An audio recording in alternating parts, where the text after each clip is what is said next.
everyone, and welcome to our podcast today, which is called in Romanian Peton Lejer, which is some kind of a translation of let's lay back and talk. Today's guests are revered guests of the Cluj Modern Festival in Cluj-Napoca, Romania, and let me introduce them to you. The princess of today, actually a fairy of the stage, as I knew her yesterday in your concert, is LUOSHA FANG from China/the USA. Hello and welcome. Hello. She's a violinist, and later on in her career, after she became worldwide known, and she got some mesmerizing prizes in violin performance, she took on viola, and now she plays both instruments, and the instruments that she plays on are very special, but I will let her to talk about them. Our prince today of the stage is called GERVASIO Tarragona VALLI, and he comes from Montevideo in Uruguay. But he is active nowadays and is based in Germany. Hello. Hello. I checked a little bit your Facebook account, which is called Herva. Mm-hmm. Is this your nickname? Yes. May I call you like that? Yes, please. Okay. That's my nickname. In Uruguay, when you are a kid, it's very common that you receive a nickname in the neighborhood, from somebody, and that's the one that I kept. Yeah. Actually, my nickname is Tanya, but my real name is TATIANA OLTEAN. I teach history of music at the Gheorghe Dima National Academy of Music in Cluj-Napoca, and I will be your host today. Let's begin with some general questions that are addressed to both of you. But first of all, I'm going to do a very small presentation of each of you, and feel free to complete the information. LUOSHA FANG, so you are a violinist and viola performer, and you studied violin first in your native country, in China, and you come from a musical family. Your father was, I understand, your first professor, your first master in music. Then you got to the United States of America, where you had your tuition in music, and you also studied theater and acting, which I presume, and I will ask you shortly, to what extent it contributes to your stage performance and to your general sense of self on stage. You also had a great activity in the chamber music world. You grounded your own string quartet. You were the first violin and then a viola performer in another string quartet. And I presume, again, that chamber music is formative for young musicians. We'll get back to that in short time. Also, you are the performer of some great worldwide premieres and USA premieres, which is telling about your curiosity in new music and in producing new interpretations, new performances of newly composed music. I also checked the list of your concert halls that you played in, and it's fairly impressive. Congratulations. There's no Elbphilharmonie that you didn't check, so no Musikverein on the map. All important concert halls are visited by you, and you played music in them. So congratulations for your whole career.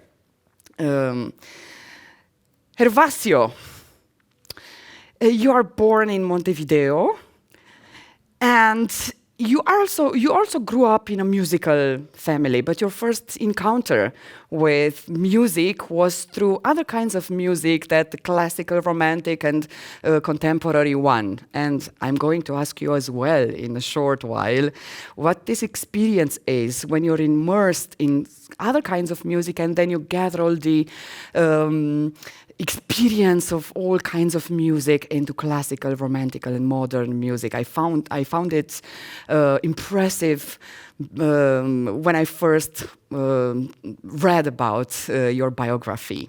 Also, you studied in Europe, so you're fairly familiar with our European cultural environment. You also have an impressive CV with great competitions and awards and prizes. Congratulations for that.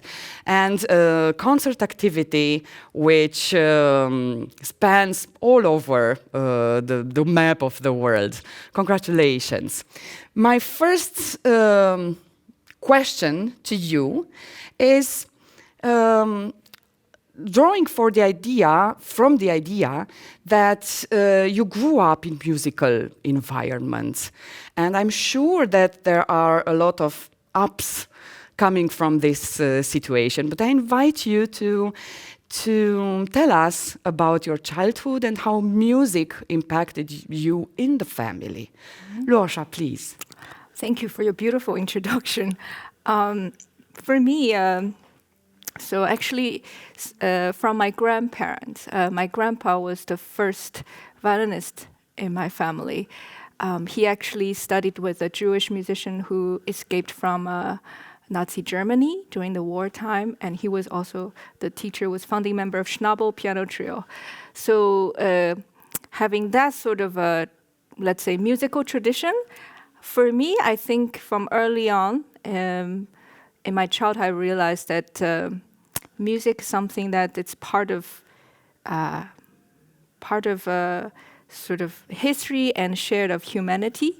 And your heritage. Because it's like, you know, growing up in completely different culture. Of course, Shanghai is more westernized place in China.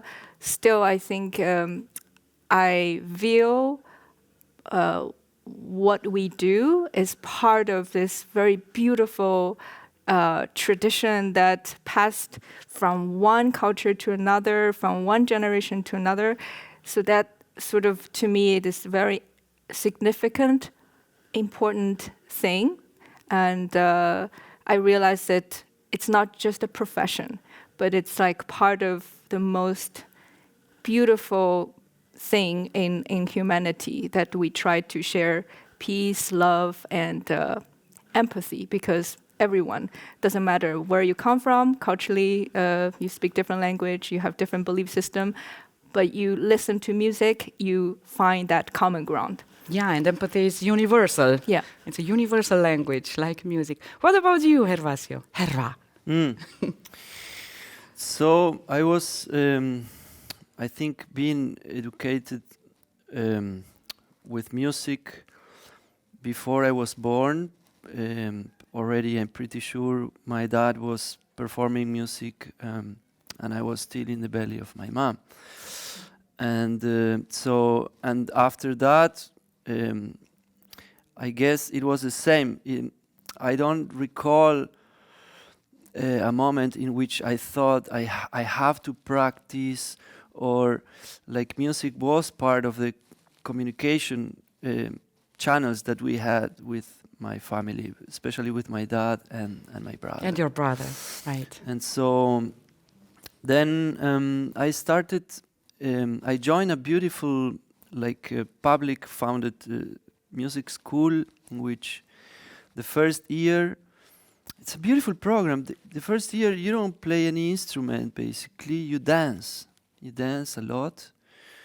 And you are allowed to try, but not to choose. And I think it's great, because at that age, it promotes the idea that, you know, your instrument can be whatever you want. Your instrument is your soul. And then well, I started to play flute recorder and was performing a lot with my dad and my brother. And then discovered the clarinet. How old were you? So when I started clarinet, I was already, I think, 11 or 12 years old, something like that. And actually, I wanted to play the saxophone. And it's good to first play clarinet and then to switch add the saxophone to it, right? Because the technique is fairly it's very similar. It's very similar, actually. It's almost the same instrument with some variations, let's say. But back then, I also had a neighbor. I wasn't aware how lucky I was of being surrounded by music all the time. I think it might happen the same to our daughter. I have a baby with my girlfriend, and she's 9 months. And I think for her, she will probably think that everybody is a musician. That everybody, of course, like plays an instrument or sings. Because in my home, there is all the time music happening. If it's not daddy or mommy, if it's our friends, some rehearsals, some lessons. She's coming to the choirs when my girlfriend conducts. And I think it was kind of the same for me. I didn't have to choose music as a profession or something. Never thought of profession. Music, it's sublime. It's something on top of anything. So that's my relation with music forever, since the beginning until the last day. Oh, so beautiful. This idea that the training in music begins with dance, so the syncretism of the soul, that the emotion is not especially related to the ears or to the body or to the voice. That's beautiful. Is it typical in your country, or was it a kind of a project, innovative way of schooling children? Well, that particular project, I think I would promote that way of teaching in any musical institution around the world. You bet. Me too. Yes.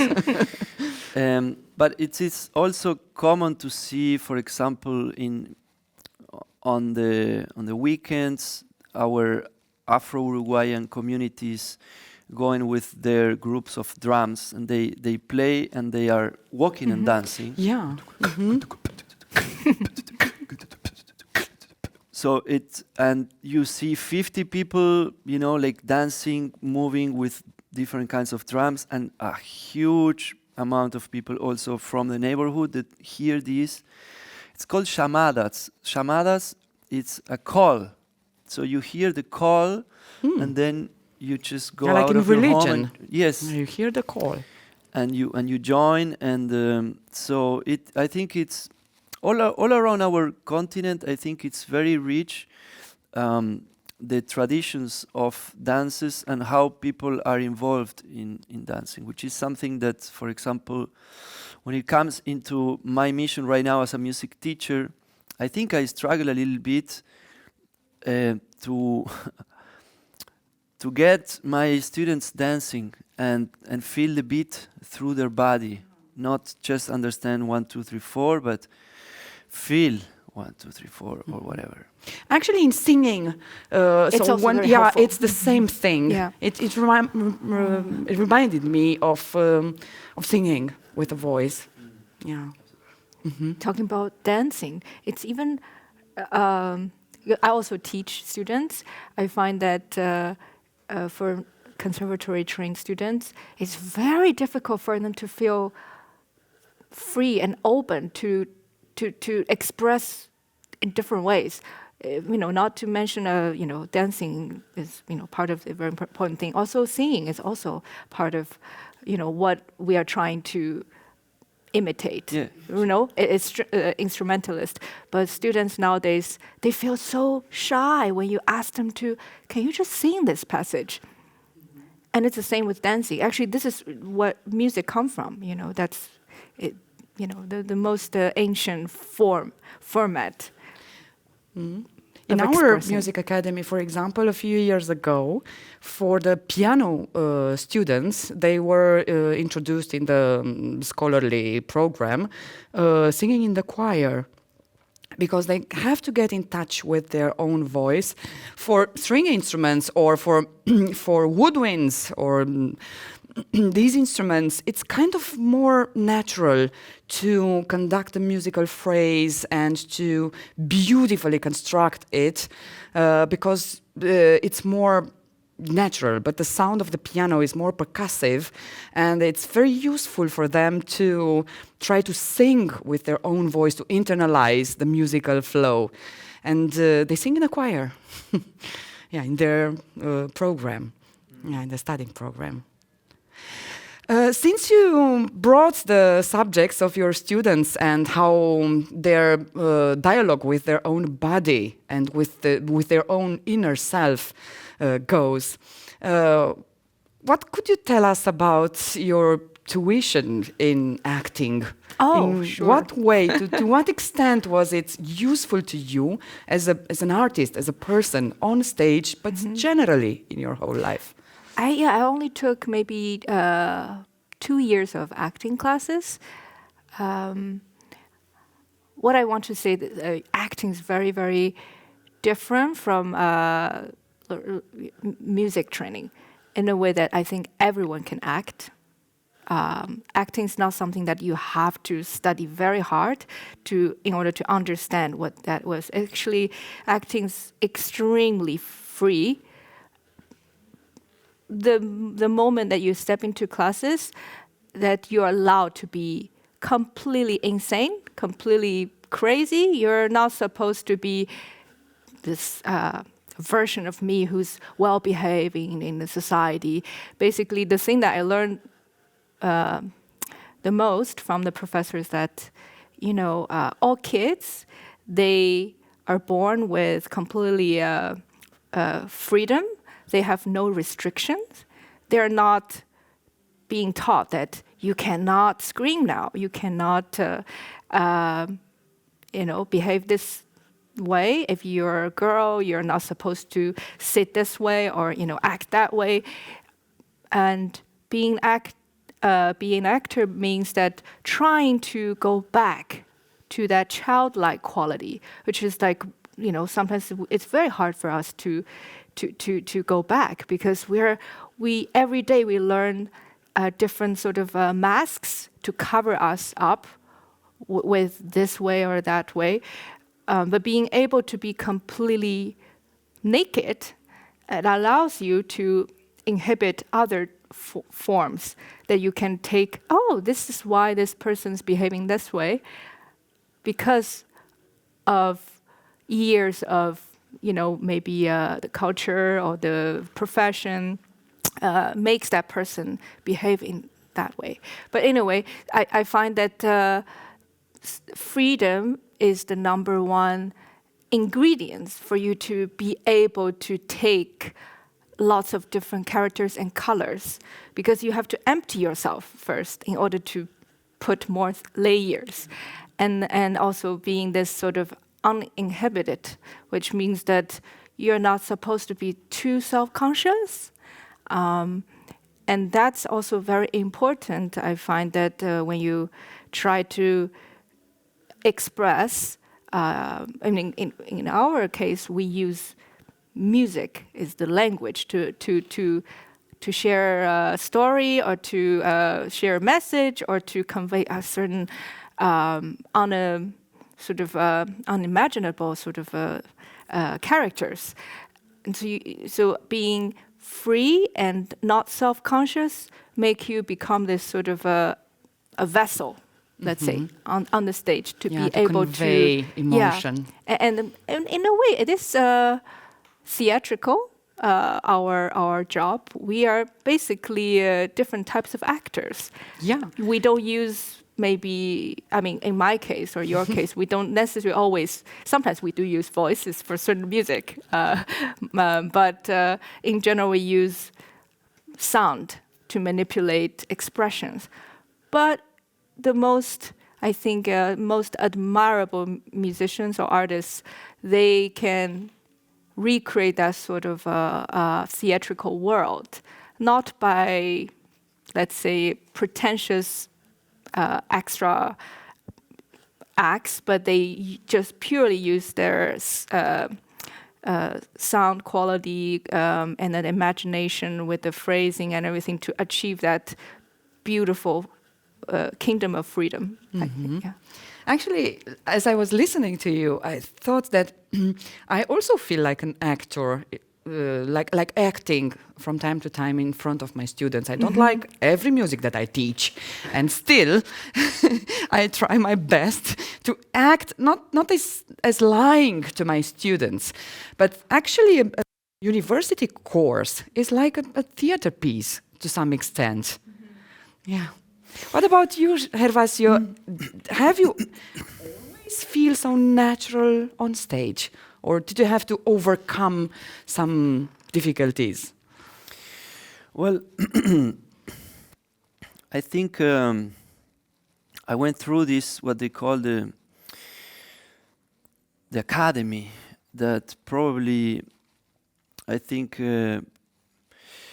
destroyed a little bit the naturality of the music. Yeah. So it was a deformation of the inner musical free spirit that I used to have, I think.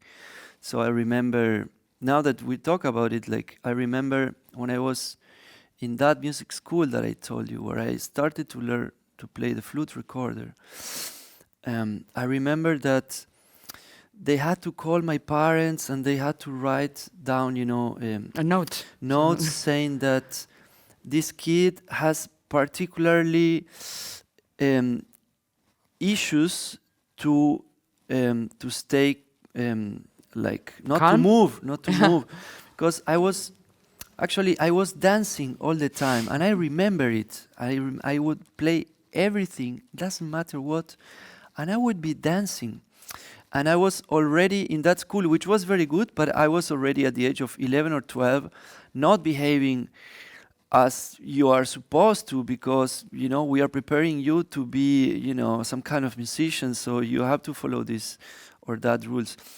Whereas if you think about it, music is so broad that I shouldn't have been restricted. I mean, think about, I don't know, an artist like Michael Jackson or Shakira, that movement is so important for their performance. And so I think, again, when you come to the academy, then it's interesting, because if you study in the classical music department and you move a little bit more than what you should, then they call your attention. But then you go to the next room and they teach free improvisation. And then, so in the moment you open that door, you are meant to behave a little bit crazy and do like what you are not doing in the other room, but we are in the same building.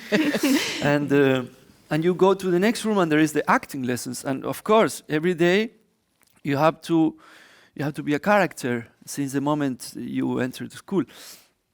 So it's pretty interesting. I think it took me, so the decision I took to not continue playing so much or belonging so much to symphony orchestras and classical music helped me a lot. I learned a lot from maybe one of the most real universities I attended, which was the street. So I was brought to the street performances by a friend that I met completely randomly. And then he opened to me this space of naturality. I was like, wow, but where was this? Like, in the last few years? Too self-conscious at a young age. But that also already sort of implies how we view and how everyone views classic music world.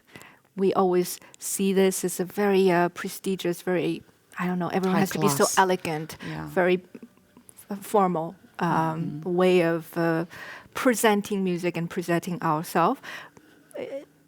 Maybe, but actually if you really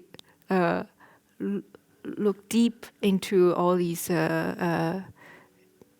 composers' life, they were all inspired by street thing, or folk music, or village life. So they are not so necessarily serious and elegant and well-behaved. That's not always the case. And also where you draw the line of classical music. I mean, classical music doesn't really exist. I'm sorry. Yeah. It's what is classic music? You know, like how to define we it? create universities Western and music? academies. Are we speaking about from the 18th something or 17th something? Because before that, or until when? Bartok, Debussy, until what? Berlioz? I'm sorry, like, where is the line? And what are you supposed to study in this academy, but then, you know, not in the other... Actually, the Baroque suite was the disco music of their time. Of course. And we talk about a lot about Mozart as, for example, as our example of classical music, which is, we understand is written music, but I figure out that Mozart in his time was known as the best improviser of his time. So people knew what Mozart wrote, but people knew much better what kind of improviser he was. Right. So we stick to the notes, but he was not into that. He was in the... Actually, I think it's in our nature, it's in our human nature to idealize the past and make out of the great composers and the musicians of the past some exceptionally gifted people, but they were, I don't know, walking in the park amongst other people, and they were real people. We tend to forget this. I think this sort of course, these are one of the most genius creators existed, but I think it is also very dangerous for especially our, let's say academy or conservatories to not just worship their music, but really worship every single thing that they put on page, to the extent that kind of limit what the sort of like the space of the freedom that the music itself can actually be like, because especially important for us, because the other day we were just chatting among each other. We were talking about the fact that musicians, we are sort of like priests. You know, we all had the same Bible, and but how you interpreted the lines can be different. But it's also important for you to be convincing, and it's not necessarily just about being so rigid with, oh, this is exactly what this is about, because we don't really, I don't think anyone really know, right? We cannot really speak to the composers unless we are working with the living composers now. But even when we are working with living composers, they keep changing their ideas. When they hear the musicians perform this way, or even some round notes accidentally make it really beautiful, they're, oh, what did you just play? Let me just change it. that sort of things. Yeah. I'm not saying that we shouldn't be serious with what's written on page from 100 years ago, but there's also limitation of just sort of this completely pure fascination with just only the notation itself. Yeah, and if you think about it, music notation comes much later than music itself. Exactly. So, right. Yeah. Like, yeah, it is a filter of. We think it's like the source, the truth, but actually the music is not the paper. The music starts when you go beyond the it. paper. Yeah, people improvise first. Like folk musicians or even jazz musicians, everyone, every time is different. It depends also. Once I also worked with a Persian musician. He was playing the Persian drum, and I realized it's fascinating that it's improvised. Every single time he was reacting to, for example, nature, sunlight, or different atmosphere. Every time the how do you say, the atmosphere, the tempo changes, everything, the atmosphere completely changed. And that, I think, should be the essence of music, because that comes from nature, comes from the space, comes from this nothingness. So there's absolutely, when we are not playing, as opposed to silence, we create things in silence. So how can you dictate what these space should be like? How you know, every time can be different. And there's no way that you can 100% dictate this is the best way to share this piece of music, because every time can be slightly different. Yeah, and it can evolve with age, with experience. Yes. At another age, later in your life, maybe you find some different shapes of expression in the same work. Yeah. Mm-hmm. Yeah, it's so that's, I totally agree. It's like music comes from not notes. Nobody cares about notation in, when we were cavemen. Yeah, right. Right. Well, and in the process of composing, if we really think about it, the composer is improvising when he is composing. Actually, he's choosing from millions of possible variants. Yes. On different levels of consciousness and of musical language, so parameters in music. And then my brother is a composer, you know, a contemporary composer. And he told me once, when he finished writing a section of his, at that time, work, and he told me, you know, I think that if I began working at this piece 2 years, not 2 years, 2 hours later than I did, it would have come out something different. So I can control things up to one point. Mm-hmm. And beyond that, it's something mysterious. It's something uncontrollable. Mm-hmm. Yeah. Some leitmotifs occur in our conversations. One is childhood and childlike, and the other one is playing, as in playing with music. And I find it fabulous that in English, playing music and playing like children play is the same word. They are homonyms. In Romanian, it's not. Oh, it's not? So playing does not involve singing or performing at an instrument. So what's the verb? A cânta. A cânta. Which means sing at the same time singing with the voice or playing an instrument. A se juca, which is related to jouer in French. Jouer. Yeah, this is children's play. And I would ask you, Gervasio, how important is improvisation in the outbringing of a musician? Because you taught improvisation class in our school for the clarinet performers. How does it contribute, this literally playing with music? Well, I think as a personal experience, improvisation has opened up my musical personality. I think that's what I have noticed from myself. I think also after teaching improvisation in different environments, courses, institutions, I've seen the joy and the change that some students or fellow musicians experience after the first time that they finally improvise something. That they feel is the first time. It's not the first time, because when they are practicing at home, they are also improvising. You play one... Or when they're warming up, yes, or tuning the instrument. You're trying stuff and you are improvising. If you are trying a passage, you try this finger in that finger, you are constantly improvising.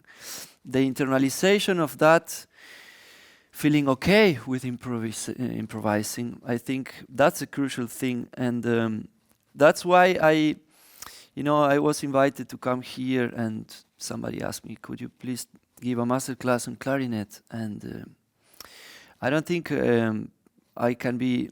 I don't believe I am any authority of anything in music, but especially if I'm invited to teach, I would do it in a way, in a context that I feel it can have an impact. And I don't think teaching Mozart Clarinet Concerto, there is that reward for me or for the students or for the other teachers. I think there are plenty of musicians that do this much better and with much more passion than I. And so in the last few years, of course, if I have to play Mozart Clarinet Concerto, I'm going to have a lot of fun. And I still do sometimes, but it's not really my choice in the last few years to go towards that, but I have other interests towards composing, improvising, checking other kinds of music from around the world. So that's more my thing in the last 10 years, I would say, or something. Actually, during the last 40, maybe 50 years, it was an obsession for historically informed performing and interpretation of Baroque and classical music and so on. And it was a good thing, of course, reviving old instruments and trying them and being as much authentic as possible. But maybe it has a downfall in this respect, that we are not used anymore to agree with all kinds of interpretations of music which are equally authentic from the point of view of the performer. He is entitled, he's the performer, he's entitled to present whatever authentic self he may. Right? Yeah, I mean, there was a violin player who used to great joke, like not historical interpretation but hysterical interpretation. And there is a little bit of that in this called the Baroque early music performance, original, authentic, like if it would have more value than any other interpretation. It draws us back to the Bible, you know. That's the real thing. Which is really also interesting, because in the old days, in Baroque time, all the musicians were improvising like crazy. Yeah. And it was part of their job to improvise. And as we mentioned before, notation changed a lot over years. So 100 years ago, the composers, they actually didn't write down every single thing. So it's very simple harmonic progression and not that even dynamic changes, because they trust musicians to be able to improvise, to add more ornaments, to add their ways of changing the dynamics, tempos, and because in the old days there was this sort of kind of like a less strict sort of a working relationship between composers and the performers. Also in the old days, the performers also composed and the composers also play. So that also changes the way how people interact with each other. So as you said, like now we want to go back and try to find this authentic way of interpreting, I don't know, Bach, Mozart, or anything. I think it is helpful to try out the older setup, like the gut string or the Baroque bow or classic bow, just to find that maybe that's how they find that sort of freedom. Because that, I'm not saying that people have to do that, but just to try out those sort of setups make you feel more free, because you understand, oh, okay, maybe it's not because that I don't know how to play that style. It's because I was using the modern instruments. So how can you actually really imitate that sort of like a beautiful decay or beautiful air space between notes with the modern setup? We don't use gut string, we don't use the bow, and the instrument, the setup is completely different. But once you try out, it's like, oh, actually, it's much easier. I don't need to worry about the style anymore. But they were actually thinking about, how to have fun. So that should be the ultimate goal. But somehow we are so caught up with only the stylistic part, and then people forget the ultimate essence of what those music was about. And sometimes to make music like being invented on the spot, right at that time and spot. Yeah. Just to give the impression of it. Yeah. And that's magical, almost.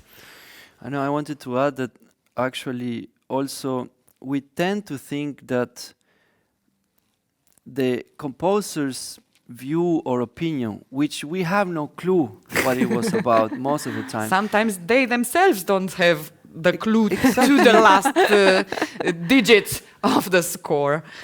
But Also depends on how long they lived. If they had time to go back to the score and see if they want to change it. correct. Yeah. And some of them were obsessed about it. Yeah. Yeah, like Bruckner, for example, and other composers. Let me just try to improve a little bit my score. And they did it over and over again. Yeah. Yeah. Sorry for interrupting. No. But following that, like, why we limit ourselves so much so that the only valid opinion, which we don't know about from the composer, why is that the universal truth? Why I can't just take a piece of paper, I don't know even if it's Mozart or any other, and I play it, and I can play in the style of ragtime, and I can play it in the style You can, of, and I shouldn't, like be coerced, or I don't know what is the word, like. Yeah, like in a corset. Yes. So I am completely free. Listen about great musicians, Paquito de Rivera playing, like Mozart Clarinet Concerto, second movement in a kind of 6/8 or 12/8 blues style. And you see these like genius ideas, and then it makes you reflect. Oh, so why are we so respectful? And the historicist or hystericist interpretations, and the, this idea of the composer as the universal truth. I don't particularly follow that, and I love when somebody plays anybody's pieces, or even my compositions, and just completely destroy it and bring it, like alive again. Kill it and then do whatever you want. Yeah, like the phoenix bird. Yeah. I was also thinking, as you were developing the subject, that there are some godlike performances of some music, like Karajan in Beethoven's symphonies, the Fifth of Karajan. Not of Beethoven anymore. So the recording, the process of recording the music and the tradition, and the fact that we have them at hand at any time, impacted the authenticity and freedom of performing different styles. Yeah, the technology, and recordings definitely changed the way how musicians interpreting things after 20th century. That is for sure, because in the old days, people had to travel for days in order to get to one country to another. So they had maybe they overheard that someone has this amazing, just master skill of interpreting certain, or simply just a really amazing musician they want to work with. But there was no such universal way of regarding one performance or one performer as the most, how do you say, most brilliant interpreter of certain composers. But definitely recording industry and all these also.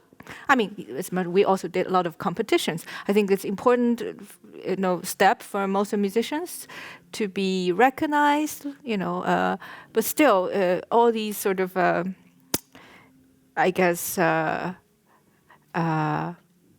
international events and encounter make musicians' skills much better than before. At the same time, also start to kind of make everyone's interpretation a little bit more similar. with each other. Yeah, because in an Yeah. international competition, you do not dare. To do something completely. I mean, people probably can, but Yeah. If yeah. they're not after the first prize, they are free to do it. But Yeah. do you also agree with Bartok saying that competitions are for horses? Absolutely, yeah. We all did that, horses, I guess. I did a lot of Yeah, horses. but nowadays every CV has to flourish in those competitions for someone to take it No, seriously. it's important. I mean, maybe I wish there are other ways for musicians just to be able to do their own things and not to only rely on like how they can be appreciated. I mean, But there it's true, are the- many still. I know great musicians who never took part of a music competition, Yeah, a lot. and I think so. Sometimes, yeah, maybe there is industry ahead of music trying to push, who is going to be the next star. There is market, there is managers, orchestras. That's how many things work, but it doesn't mean it's the only way. And also it doesn't mean that if you show up in a music competition, you have to play like the juries people want or like the traditionality of academy want. I know I took part of too many music competitions. I think probably, I don't know how many I think, I never counted, probably more than 40. Wow, that's a lot. Yes. There was 2 years of my life that I took every competition. I was backpacking, so no home, very free. So I took literally every music competition that I saw that I could take, including Even this in one. Cluj. This was during I that wanted time. to edit myself. Yeah. And but then I noticed that helped me because people didn't know why I was doing these competitions. But I started to wake up and realize that it was a way to try out actually the limits of rejection. I wanted really to provoke the jury to eliminate me, So, and I That's very bold. and I've been playing like this since I thought I could play this way. And sometimes I arrive to the point, look how big pleasure for me. I went to a music competition in which I think I really kill it. And I was eliminated. In a good way, in Right. a good sense. Yes. And I was eliminated from I think it was the first or the second round. And you had to see the face of the jury. And you had to see the comments of my fellow young musicians coming to say, wow, we never thought that somebody can show up in a music competition to play like this. And so this was very encouraging for me to keep finding my way and not to negotiate with the dinosaurs. So That's very illustrative. no, I admire and I respect my fellow colleagues, but I don't think anybody has authority over me, not a jury, not anybody. And not over music itself. Right? No one has full authority, not even the composer. Yeah. In the end, it's still very subjective. Right. Music is, in the end, personal taste. It varies a lot. Yeah. You And can it have varies over completely time. different.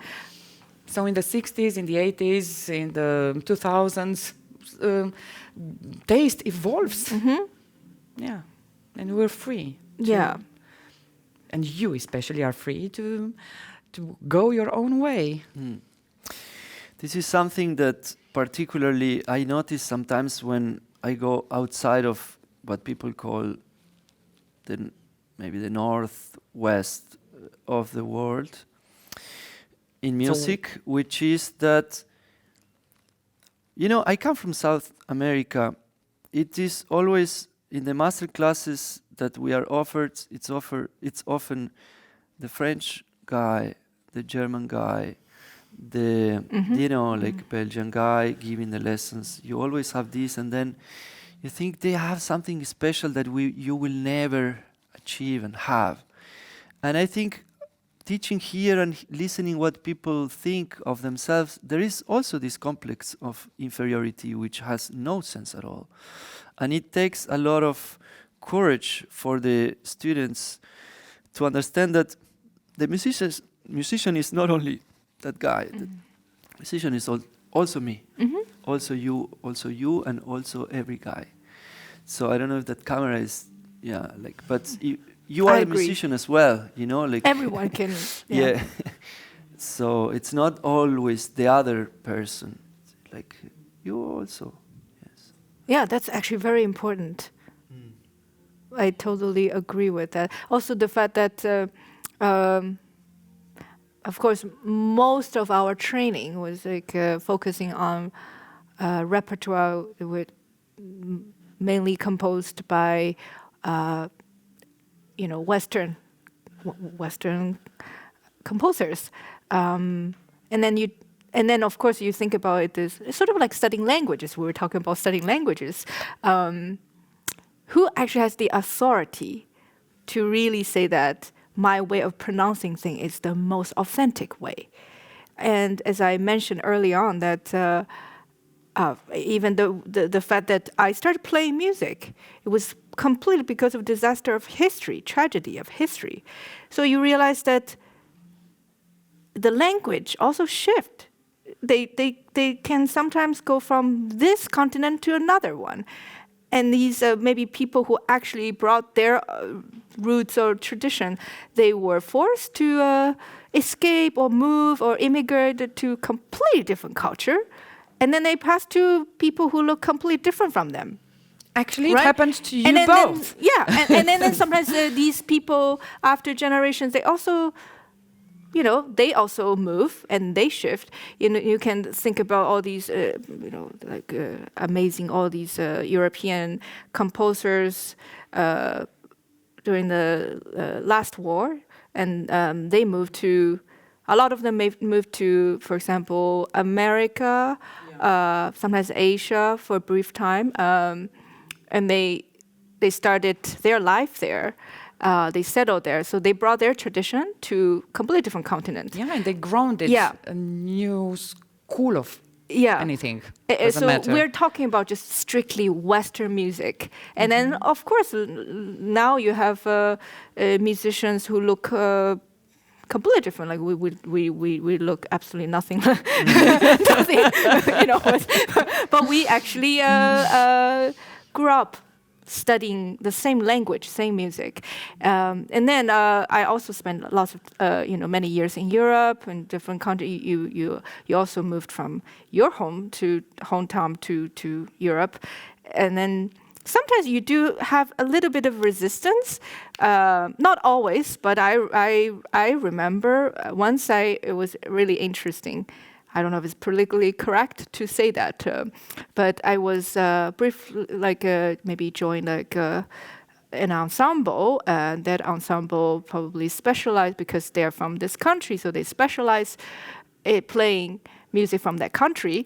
And there was this interesting article coming out, and the title said that, can this Chinese, American, Asian-looking person, would this person kind of change the blood of this ensemble, which is focusing on that specific region, right? That already, to me, it was, it's interesting that people still think that way. Just because you have different, let's say, not even a prince, maybe just because you're not from that region, you might destroy or you might change the blood, the essence of this culture. Actually, but, yesterday in the concert, Gervasio proved this wrong. So he sounded so Romanian when performing Cornel Țărano's piece. I was shocked. So he was more Romanian than the most Romanian performers. And I think it's a matter of intuition of music. Yes. Of music itself, it doesn't matter, yeah, because Bartók is here, a few miles away from Transylvania. Yeah. And he's no different in his musical language and expressiveness. You just need to go with the flow of the score. And since we tackled a little bit the contemporary music field, I'm just curious, because you both teach in music institutions, training institutions. How early do you think that young musicians should be immersed in the contemporary musical language? Because there was a controversy here in our cultural environment, whether a young piano student should begin with Anna Magdalena Bach or with Bartók's Mikrokosmos. Because we are trained for years and years, and our experience with sound is so deeply immersed into the tonal system of the Baroque, classical, and Romantic music that when not familiar with it early enough, it remains kind of strange for the musician for the rest of his life. So how early should we teach young students in modern musical languages? I think I started pretty early. So also, how do you define modern music? Modern beginning with Bartók. You think Bartók is modern? For me, he's already traditional. Yeah, but in school systems, even there is a lot of repertoire for Romanian for dances, children. would you say that's modern? No, it's not modern. Not all Bartók is modern. But in our school system, when you begin studying playing the piano, it's unthinkable for most of the teachers to present their pupils with kind of more modern, dissonant musical language. And still in Romania, the tuition system is based on the tonal system. So the ear training, solfeggio, and all those things begin with the tonal system. I think it is important to not to separate music. So, I mean, for me, music is not linear. It's not, I think about, Baroque, classical, no, I mean, there's a way to, of course, to understand they come from complete different time, but there's also this, I think people are the same. I don't really think, Bach, his life was so different from our life, or Bartók or someone later in our time, their way of thinking about life or feelings is so different from Mozart. But so there's I think it's important to just see everything in to embrace them. Yeah. Like I don't know. More holistic view of things. Embrace them, but of course to understand they use different languages, different technique, different, and it's actually healthy. It's like when you have meal, you tell kids, don't just eat meat. You want to have bits of here, bits of a vegetable, bits of spice. So you became familiar with modern languages early on in your development. And I think it's the same thing with food. When you, in some culture, kids were encouraged to try out different spice early on, and then later on, when they grow up, they appreciate world cuisine. They don't just stick with what they were familiar with, because their parents were sort of brave enough to introduce them interesting cuisine. So this is like a palette, and ears is the same. I think what you are used to when you're little, not used to, if you're open-minded when you're a little kid, then it actually introduces much more possibilities in the future. What do you think? Yeah, absolutely. I mean, I also don't know not only why people in a early age don't learn contemporary music, but I also don't understand why we only learn male European composers. So it's part of the same question, I think. And so I would say that kids should be free to choose whatever music they want to choose. And I think And they are not so prejudiced as adults, so they would embrace it more naturally. I think it's a problem also of market and how the the music industry and business works, so that we have for many years, of course, tradition, but also institutions that are playing constantly again Brahms number 2, Beethoven number 7. Exactly. And then so it becomes part of this, and then the curricula of a music institution like this or like many others becomes also influenced by this need of the industry, let's say. And that is actually, if we try to deconstruct this, that is where we see the Eurocentrism in your face. We experienced this. The Music Conservatory of Uruguay and the Music University of Uruguay, the degrees that you do and the curricula that you do and the repertoire that is written in that, like page of what you have to play as an exam to enter and to finish, you are gonna see Bach, Telemann, like Brahms and Mozart, and I don't think it's fair. I also don't think it's fair that there exists, for example, state-supported opera houses in like Tokyo, Kuala Lumpur, El Cairo, Sao Paulo, Ciudad de México, with 90% of the music is Puccini, Verdi, Donizetti, Rossini, Mozart, and a little more. So I admire, for example, here the existence of this Hungarian opera house where they constantly, perform music, not only Hungarian music, but they make, like their contribution to that community. Actually, you placed the ball into my court, so I'm going to take it.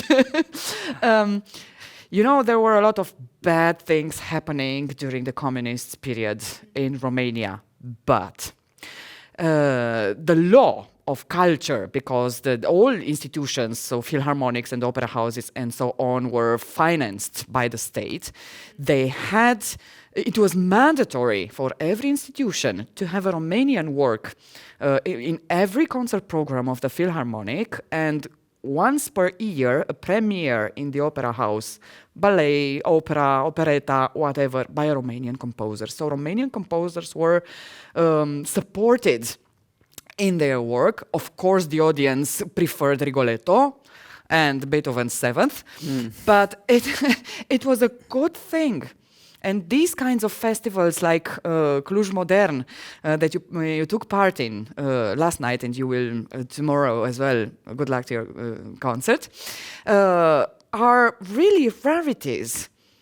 Usually Romanian composers do not find their way to the national institutions that are funded by the government, because this law, in this Europeanized, globalized environment, Romanian composers have to fight Beethoven.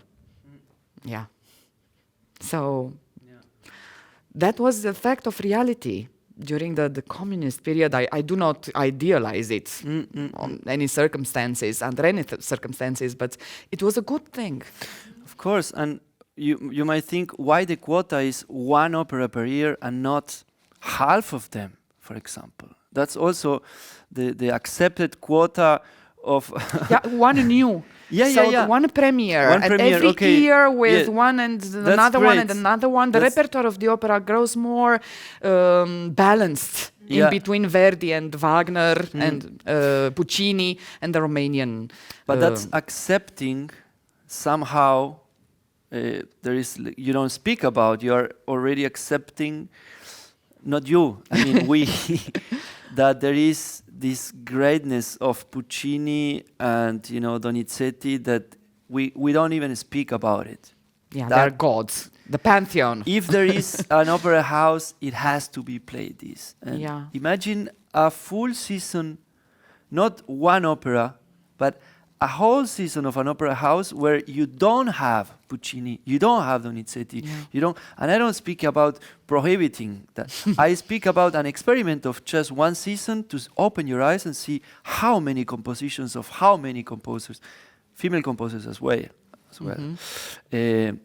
Need a chance to be there, and we again play Traviata. Yeah. But do you have like a separate separate genre? For example, I believe in Asia, there's, where I grew up when I was a little kid, the elementary school, it's a music school.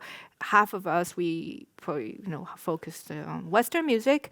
The other half, they only specialized in Chinese traditional music. But we actually, we're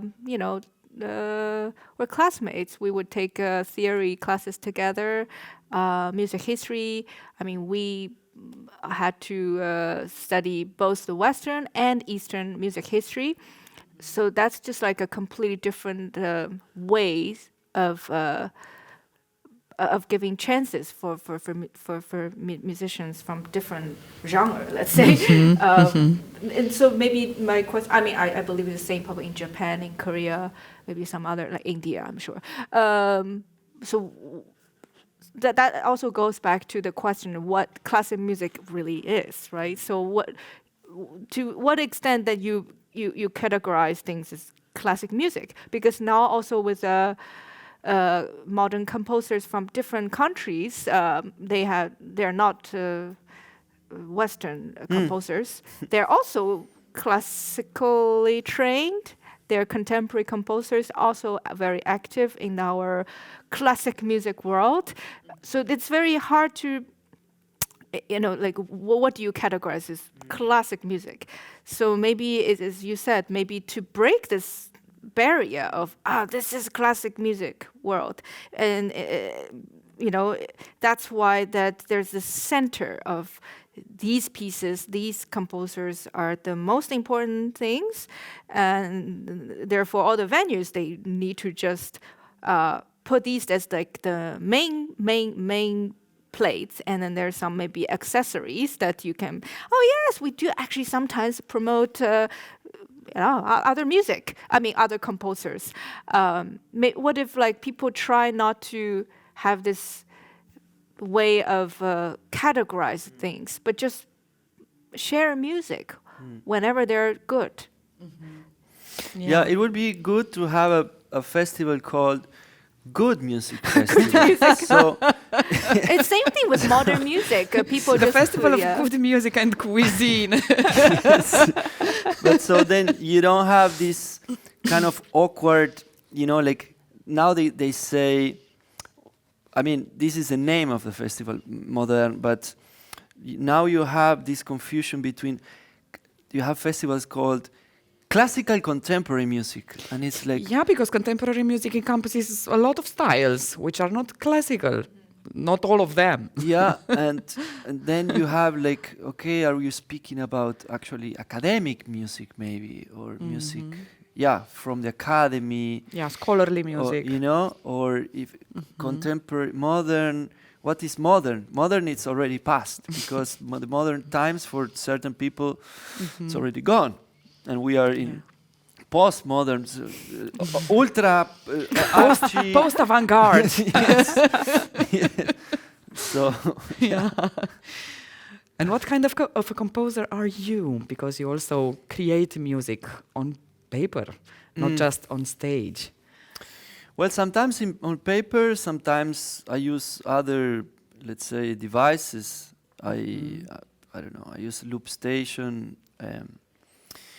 And what kind of composer I am? I have no clue. I don't know what to answer. I copy and steal a lot of music from other composers, and then I do my own. So I would say sometimes I am very curious for music from Persia, from the Arabic countries. And I'm also very, very curious about the music of my town, of Uruguay, tango music, Afro-Uruguayan music. And sometimes I also compose, I don't know, there is one great composer that she used to say, I just compose what sounds good to me. And I think it represents me as well. Best definition. I cannot fit into like, I mean, you heard probably the pieces from yesterday that I performed. There is no genre for me in which I could place that. Actually, when you refer to Alban Berg and to Luciano Berio, you're kind of a neoclassic. Exactly. I took actually from Luciano Berio his sequenza, and one phrase of that piece I play exactly the same. It's a quote, like what It's many legal, other, you know. many other composers did, you know. Music is a universal good. Beethoven would write you even which song he was using for this part of, you know, some chamber music. He would even like write which was a song that he was pretty much transcribing, you know. And are you the best performer of your music? Oh, no, I don't think so. That's my final question for you, and I have one for LUOSHA as well. Actually, So give me the best answer. no, I think I am I appreciate a lot, and I am very thankful when someone else is trying to, you know, like have his or her own view on my pieces. Yeah. I don't think I even deserve that level of attention. Yes, you from do. anybody. Yeah, you're too But- modest.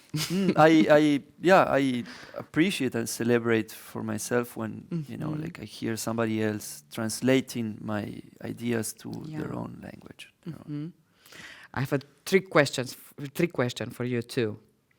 Do you ever have nightmares that you're on stage already and you brought your viola instead of your violin, or some other anguishes? What do you nightmare about? What do you dream about? Definitely, I had nightmare, with some strange incidents. For example, that you realize that when you open the case, the instrument doesn't have a bridge. Or that sort of things. Yeah. But to confuse two instruments, so far, not yet. Because I actually really see them completely different instruments. Of course, they are, they look very similar. I'm and not talking about reality, but having anguishes Yeah. or nightmares about such kind of... I think maybe if people have that sort of nightmare, maybe subconsciously they see these two things, two identities very similarly, so they had that envisioned in their dreams. For me, it's okay. It's almost like one is son is the other's daughter.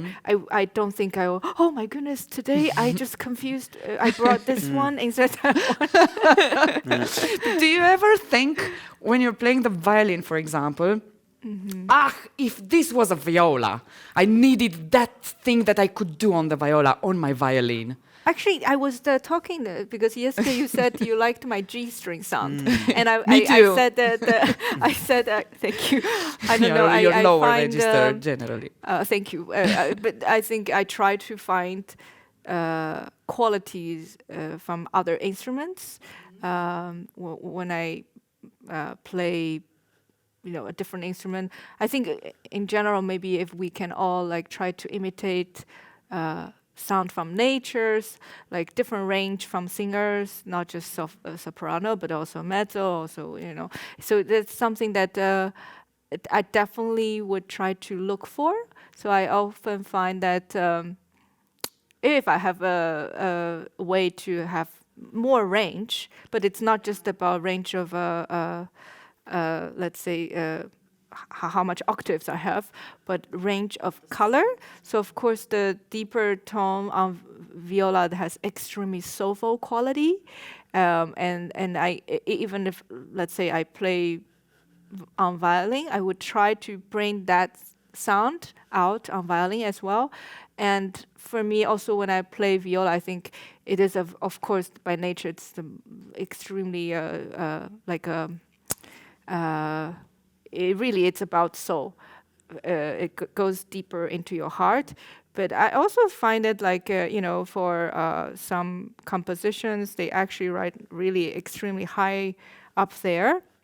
And I try to envision that I'm playing on violin when I get to the highest parts on viola.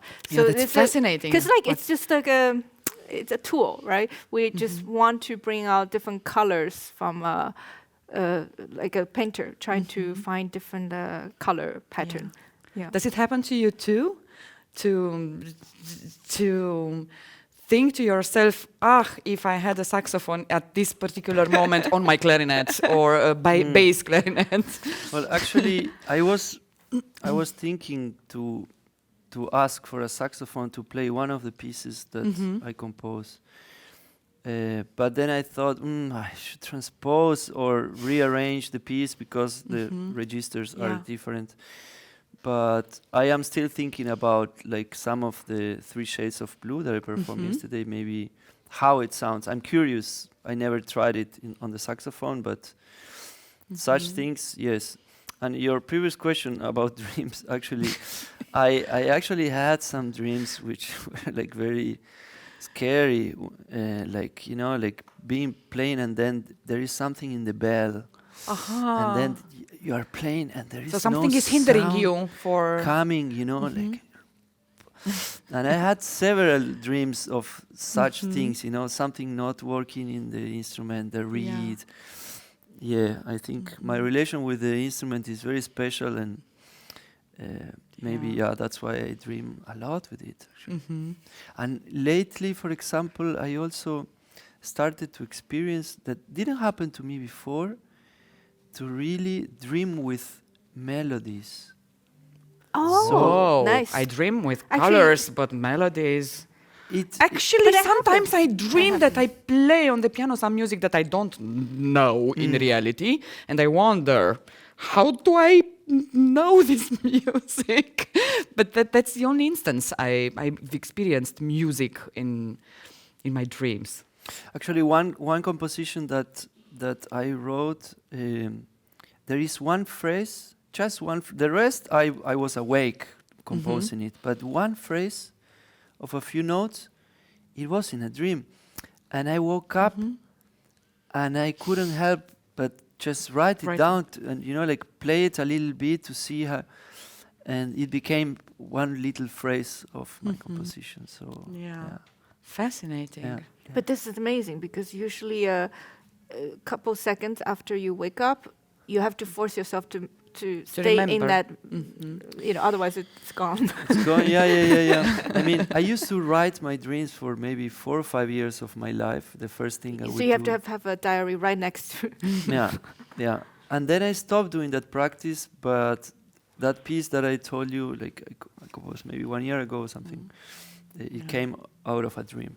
Actually, the simpler way than to write it down is to wake up your partner and tell the dream. Yes. I do that, It's a but little bit sadistic, but yeah. Thank you so very much. Thank you. For Thank giving you. me your time and to our audience. And I'm sure it will be a great success. And please come back to Romania Anytime. one day. Thank you so much. Thank you.